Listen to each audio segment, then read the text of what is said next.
When I married Rachel, I thought she was my forever. She was smart, beautiful, and for years, I believed she truly loved me. We had our ups and downs like any couple, but I always trusted her. That trust was the foundation of everything. So when she came home one evening with tears in her eyes and a nervous smile on her face, I thought it was good news. She sat me down, grabbed my hand, and whispered, "I'm pregnant." At first, I was overwhelmed with happiness. My chest tightened. My eyes watered, and I hugged her so tight I could barely breathe. A baby. Our baby. The next chapter of our lives was beginning. But just as I was about to celebrate, Rachel pulled away.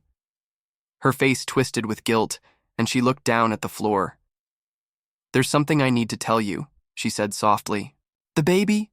It might not be yours." Her words hit me like a truck.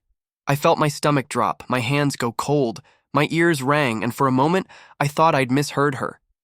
But no, she meant every word. She confessed through tears that she had been cheating on me for months with a coworker. She swore it meant nothing, that it was a mistake, that she didn't even care about him. But she admitted there was a chance, just a chance, that the child she carried wasn't mine. My world shattered in that moment. The woman I trusted, the one I had dreamed of starting a family with, had betrayed me in the worst way possible. And she chose that moment, the very moment she announced a pregnancy, to confess it. I didn't scream. I didn't throw anything. Instead, I stood up, looked her dead in the eyes, and said, "Then we'll find out the truth." Over the next few weeks, I kept my distance. She cried, begged, tried to convince me that the baby was probably mine. But I didn't let emotion control me. I contacted a lawyer and asked about my rights. He was blunt. "If the child is yours, you have obligations.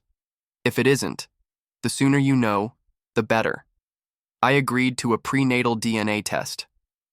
Rachel resisted at first, saying it wasn't necessary, but I insisted. "If you want this marriage to survive," I told her, "we start with honesty."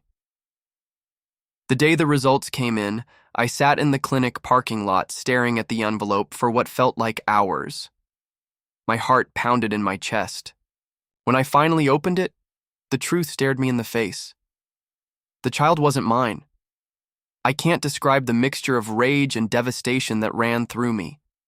30 years from now, I would have been paying child support, raising another man's child, living a lie.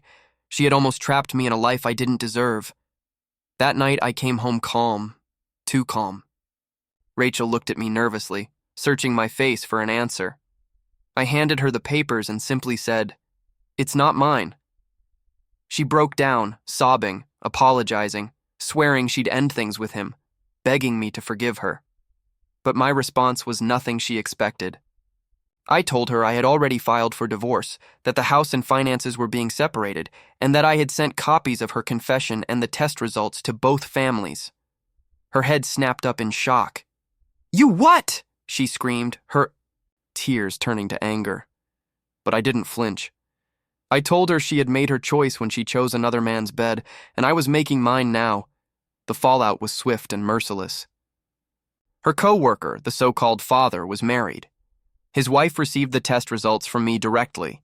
Within days, his marriage crumbled, his reputation at work collapsed, and Rachel's secret affair became public humiliation. As for Rachel, she moved out, ashamed and broken. She lost the life we built together, the comfort, the stability. The man she cheated with didn't want her either. He only wanted the fun, not the responsibility of a child. She ended up alone, pregnant, abandoned, and with nothing but the consequences of her choices. Meanwhile, I walked away with my dignity intact. Yes, it hurt. Yes, the betrayal nearly destroyed me, but I refused to be trapped by lies.